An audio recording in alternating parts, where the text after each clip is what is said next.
In studio right now is Bob Scholfield from MVHS. This is a big moment right now because the SEQR process is complete. That's correct. That's a big deal. So for those, including myself, that don't even that have followed this, but explain the SEQR process and explain why it is now complete. Right.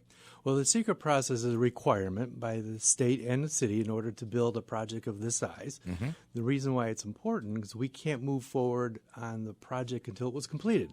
So the SEQR process allows us to take a look at the impact of this building on the environment, on the neighborhood, on the economy, sound, light, pollution possibly, water, infrastructure. So an exhaustive report, 1,007 pages long. Wow.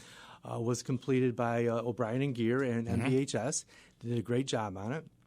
A number of consultants, parking consultants and traffic consultants and environmental geotechnical people and whatnot, but completed it for review and approval by the Utica Planning Board, which was finalized last Thursday night. Big deal, which means you now can move forward. Right. So in addition to the city now allowing us to move forward doing some things, the state health department required that to be done. That's one of the contingencies on our certificate of need. And, okay, so that is complete.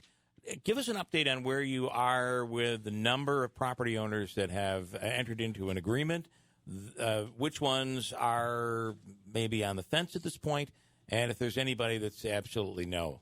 Well, there's 9 property owners that have not signed an agreement. How many have signed? There's 35 total. 35 total, right. Okay. So of that, that's a big number. Right. Yeah. So of the 9 that haven't signed, though, keep in mind 4 of them are underneath of the parking garage, which will be the county city project. Okay. So I'm really concerning ourselves with the other 5. Right. Of those 5, all of them but one are in active negotiations. I think it's important to know. I mean, one gentleman, for example, said, "I'm not going to start talking until I know this thing's really going to happen." Interesting. Well, I'm not sure why he thought it wasn't really going to happen, but the SEQR process, I think, really does. Well, they're being told. People are being told it's not going to happen. Right. So with the SEQR process done, it allows us to begin closing on properties and begin those environmental testings that we need to do within the buildings. So that probably should give a lot of people the sense that this is moving forward. Yeah. With the SEQR process, were there some of those properties, maybe some of the individuals who are sort of not willing to negotiate or anything like that, did that impact? I mean, obviously the SEQR process is over, but how was that process able to be completed without their, I guess, cooperation? Well, one of the elements of the SEQR process was talking about the location itself. What were the alternatives? So that was discussed at great length in the document. Many of those who are that were opposed to the project made comments related to that portion of the report. They submitted those comments and also attended the public hearing. So we addressed all that as part of the SEQR agreement. Can you tell us which property is not willing to negotiate? I'm not, because I'm still certain that now that we've moved a little further, that maybe he'd be a little more interested in having that conversation. I had to ask. I know you do. You did slip it was a male, though. We now know it was a male. Why'd you tell him that? You should tell him that he shared that information. It was you a won't make any more slips. A little nugget. I choose my words carefully. You do. I do.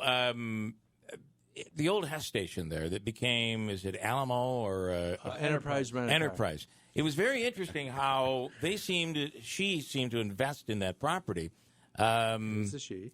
And I find that kind of interesting, probably to maybe elevate the value of the property. I don't know. I can't begin to understand the motivation. I did scratch my head on that one because the hospital project had been announced. The footprint was clear. That location was in the footprint, and then lo and behold, a lease was signed and renovations were done. So I'm not quite sure what the motivation there was. Yeah, interesting. I'm surprised that the Enterprise, knowing that the project was going to go forward with the hospital project was going to go forward, that they would agree to put a franchise there. I mean, they're still doing business right now, though. Sure. I mean, they're from out of town. They're renting their cars. Now, timeline. What happens next? So next week we start closing on properties. We have, I think, 8 or 9 of them we'll close on first. It's all a matter of timing, whose lawyers are available, so on and so forth. So over the course of the next 2 to 3 weeks, we'll close on the properties that we can. There's still some deed searching and title issues and whatnot on a couple of properties we need to finish up. Once we close on those properties, we will immediately secure them. And then the environmental testing people will get in there immediately and start doing the studies necessary to determine, is there asbestos, is there lead, do we have to do anything particular to remediate that prior to taking down buildings. Once that portion is done, then we will start applying for the appropriate permits and start taking buildings down. When do you see the first demolition starting? Early summer. Early summer. Wow, that's going to happen very quickly. It is. This is transformation downtown. It's really, when you think about the hospital, the Nexus Center, the new the roundabout that's going in, the new road construction. It's really we're going to have an entirely new downtown. Not too far from now. What's your when you look out? Do you have a projected end date, an opening date? Opening date will be after the first of the year of 2023. Okay, all right. What am I missing? What else am I missing? Can I just ask about, I know the SEQR process is done. You talked about testing inside the buildings, asbestos, other contaminants. Have you already done the soil on the properties, testing the soil on the properties? There have been geotechnical surveys done and environmental testing of the ground for two different reasons. One, you have to test the soil to make sure we're prepared for what type of foundation to put for the building. Mm-hmm. So that's a part of the engineering. But secondly, in preparation for the environmental. So some of that has started. We can only do that in areas where we could get access to. Sure. And when you say access, is it similar to buying a home? When you buy a home, you bring an inspector in. Very similar, correct. Okay. But when the properties are currently being used by somebody, we can't dig too deep into the walls and into the floors. We can just do superficial. Once we own them, we go a little deeper. I've done asked a lot of questions about eminent domain. Interestingly, one of the persons that is so against the hospital going downtown, it is a he. That would be a he. I think you're right. Is so against eminent domain, and no one loves eminent domain, but what I find ironic is that he says how unconstitutional and un-American eminent domain is, yet the Tartan building, he was on the board and voted for eminent domain to take that building so the Nexus Center could move forward. I find that kind of interesting. Eminent domain over here, okay. Over here, unconstitutional. Do you want to comment on that or just leave my statement alone? Well, I won't comment on that, gentlemen. Eminent domain is something not to be taken lightly. Sure. These are people's properties. They have businesses or homes or other things in them. So we thought long and hard. It is an option. I believe the process that we've utilized with negotiation has helped mitigate for most people the financial impact that they're going to experience as a result of us buying the properties. Those remaining that are utilizing eminent domain, I'm not sure that it's related to anything other than their perspective on the topic. Right. They're against the project going downtown. Right. So I do want to go and get someone that has great knowledge on eminent domain, because I think if it goes to that, although you're hopeful that maybe at this point it won't. One of the things I was told that they look at, that a court will look at, is, number one, is this for the benefit of the community? How will this benefit? It's kind of hard to say that a hospital is not going to benefit the community. Right. But the other part is, it's hard to say when all of these other property owners have cut deals outside the courtroom. It really puts someone in a pretty tough position to fight the process. It would seem to me it would make their argument a little more difficult. It does, yeah. Like the guy in Up, the movie. I think you mentioned that earlier. We did mention that, yeah. If only those balloons could. I think we could find a few balloons. Yeah, I think we Maybe could. Maybe Clementi will help. I want to tell you that is coming up on Saturday and Sunday. Saturday in the Times Telegram and Sunday in the Observer Dispatch. For those that subscribe, his Accent magazine is coming out, and it features the new robotic Da Vinci. And it's a brand new. Talk a little bit about that. When I had my surgery in February, I hate to say, but I was on the old machine. This is brand spanking new. But now you're going to have two of these devices. That's right. So the Da Vinci robot, the new one we've purchased called the XI, is just an upgrade, if you will, from the old technology. Yeah. Although robotics is new technology as a whole. Yeah. That will allow us to do different types of cases, more complicated cases, and quite frankly, the biggest benefit is that some surgeries can be done quicker. And I know in your example, you mentioned it was longer. Totally. Or your wife thought it was a lot longer than she expected you. Well, mine was only because of I had a bad reaction to a medicine, which had nothing to do with the surgery. I mean, Dr. Blankafleur was about to release me on Wednesday. The surgery was on Monday.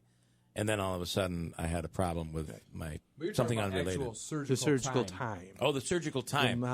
I had a kidney complication, so that was my problem. Somehow my tubes aren't as big as other people's. I don't get it, but it took the urologist a long time to get tubes in me. So that's what delayed it. It wasn't anything really to do with the surgery. But the Da Vinci robot, the new XI, will allow many of those procedures to be done quicker. Right, even quicker than I believe the average time on the colon surgery was expected to be about 2 hours. Mm-hmm. Think about that. So it'll be quicker than that. Right. And the recovery is the big thing.